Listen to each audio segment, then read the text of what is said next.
आज प्रतिनिधि उद्योग व्यापार मंडल उत्तर प्रदेश द्वारा आयोजित व्यापार महाकुंभ वाराणसी पराडकर भवन में हुआ, जिसमें बनारस को बनेंगे देश में सर्वाधिक मतदान वाला क्षेत्र, व्यापार सुरक्षा और सम्मान से समझौता नहीं नारे के साथ व्यापार महाकुंभ वाराणसी में राष्ट्रीय अध्यक्ष अनूप शुक्ला जी का अंग वस्त्र, बड़ी माला, प्रतीक चिन्ह आदि से प्रदेश के विभिन्न जनपदों से आए व्यापारी नेताओं द्वारा जोरदार स्वागत किया गया। इस दौरान राष्ट्रीय अध्यक्ष अनूप शुक्ला जी ने कहा कि मतदान हमारा अधिकार है।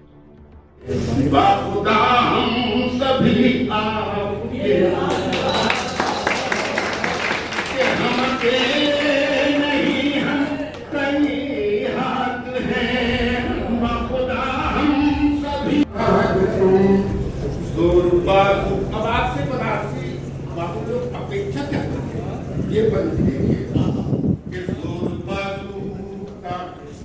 जोर बाजू है कितना दिखा दीजिए, जोर बाजू है कितना दिखा दीजिए, नाम जुल्म सितम का मिटा दीजिए, नाम जुल्म सितम का मिटा दीजिए, ताकि हो जाए अब दूर गंजो कलम। स्वागतम स्वागतम स्वागतम के जब भी होता है मेहमान का आगमन, जब भी होता है मेहमान का आ जाते हैं राही फूलों से चमन, जब भी होता है मेहमान का। व्यापारी महाकुंभ की शुरुआत 2024 के शुभारंभ में ही हो गई थी और इसका लोगो ही हम लोगों ने व्यापारी महाकुंभ 2024 रखा है। इसके माध्यम से कई जनपदों में हम लोग प्रोग्राम कर चुके हैं। निरंतर 2024 तक व्यापारियों को लेकर के, व्यापारियों की सुरक्षा के लिए, व्यापारियों के जो अधिकार हैं वो सरकार से कैसे मिले, इन सब बिंदुओं को लेकर के व्यापारी महाकुंभ का आयोजन किया जा रहा है। उसी कड़ी में आज हम लोग बनारस में यहाँ पर हैं। पूर्वांचल के कई जनपदों के व्यापारी नेता यहाँ पर आज एकत्रित भी हुए हैं और इस कार्यक्रम में हम व्यापारियों की मांगों को लेकर के अपनी बात करेंगे, क्योंकि चुनावी वर्ष है और चुनाव इस समय चल रहा है और सबसे परम कर्तव्य हर व्यक्ति का ये है कि मतदान कैसे आगे बढ़े। तो हम लोगों ने एक स्लोगन भी वाराणसी जनपद के लिए रखा है कि देश में सर्वाधिक मतदान वाला क्षेत्र होगा बनारस।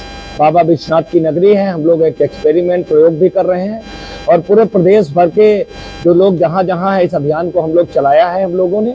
और वाराणसी में भी प्रयास ये है कि सारे व्यापारी गण, अन्य समाज के सभी लोग मिलकर के इस जो लोकसभा क्षेत्र है, इस क्षेत्र को सर्वाधिक मतदान का केंद्र बनाने का प्रयास किया जा रहा है। साथ ही हम लोग आपके माध्यम से माननीय प्रधानमंत्री जी तक ये बात पहुंचाना चाहते हैं कि व्यापारी जिस तरीके से परेशान है उसकी समस्याओं का भी निदान होना चाहिए। व्यापारियों ने 2 बार सरकार बना करके केंद्र की सरकार बनाई है, उत्तर प्रदेश में भी 2 बार सरकार बनाई है। निश्चित रूप से व्यापारियों का जो अधिकार है उनकी सुरक्षा है। व्यापारी सुरक्षा आयोग, ऑनलाइन शॉपिंग को लेकर के व्यापारियों को जो राहत मिलनी चाहिए, बुस्टअप मिलना चाहिए, मंडी शुल्क की समाप्ति हो, ऐसे कई बिंदुओं को लेकर के आज ये व्यापारी महाकुंभ का आयोजन किया गया है। निश्चित रूप से व्यापारी आज एकत्रित हुआ है और निरंतर इस व्यापारी महाकुंभ में सम्मिलित हो रहा है।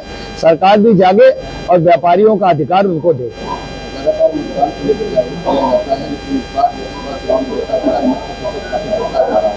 देखिए, ये इन सब चीजों के बहुत सारे बिंदु हैं। हम लोगों के हाथ में इतना है कि हम लोग ज्यादा प्रयास कर ले। हो सकता है बहुत सारे लोग प्रयास न कर रहे होते तो परसेंटेज और कम हो चुका होता। तो गर्मी है भी और बहुत सारी चीजें, राजनीतिक परिस्थितियां होती हैं। तो निश्चित रूप से मतदान बढ़ाने के लिए हम लोग अपने स्तर पर प्रयास करेंगे। फिर जैसी जो परिस्थितियां होंगी वो तो सबके सामने आएंगी, मगर मतदान जो है अब निरंतर हम लोग बढ़ाने का प्रयास कर रहे हैं। कई जिलों में मतदान बढ़ा भी है। लोकसभा चुनाव में व्यापारियों का मिजाज, व्यापारी वोट साइलेंट होता है, वो चुपचाप जाकर के वोट कर देता है। मगर निश्चित रूप से व्यापारी अपनी ताकत का प्रयोग कर रहा है। व्यापारी ज्यादा से ज्यादा निकल करके वोट कर रहा है और अपनी मांगों को लेकर के पूरी तरीके से व्यापारी जागरूक है और अपनी मांगों को लेकर के जो सरकारें व्यापारियों को लेकर के काम करेंगी, व्यापारी उनके साथ हैं। ऑनलाइन व्यापार को अच्छा मानते हैं और स्थानीय व्यापार? ऑनलाइन व्यापार तो अच्छा और बुरा के विषय नहीं है। ऑनलाइन व्यापार तो छोटे मध्यम व्यापारियों को बर्बाद कर रहा है और इसका हम विरोध करते हैं। और हमारा जो इस पे मैनिफेस्टो बना रखा है, मांग पत्र बना रखा है, इस पर हम लोग ये सरकार से मांग भी कर रहे हैं कि व्यापारी जो ऑनलाइन से परेशान है उसको एक बूस्टर पैकेज दिया जाए और कुछ ऐसी मदद की जाए जिस तरीके से जो प्रतिस्पर्धा हमारे और हजार 2-2 हजार करोड़ के व्यापारी हैं उनके बीच की प्रतिस्पर्धा को जो है उसको है और उससे जो है हमारा वोट का प्रतिशत बढ़ना जरूरी है। इसीलिए हम अपने व्यापारी बंधुओं से हम लोगों ने ये अनुरोध किया है कि वो कोशिश करके वोट प्रतिशत बढ़ाने के बाद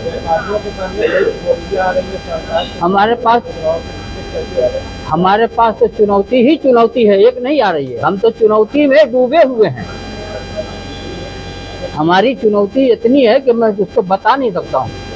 जैसे आपने कहा शॉपिंग का, हम उसमें भी डूब रहे हैं, लेकिन ईश्वर है और हमें आशा है कि ये सरकार अगर बनेगी तो अब व्यापारियों को सुनेगी भी, क्योंकि कब तक आप हमको ना करते रहेंगे। हम तो आपको हाँ करते चले आ रहे हैं।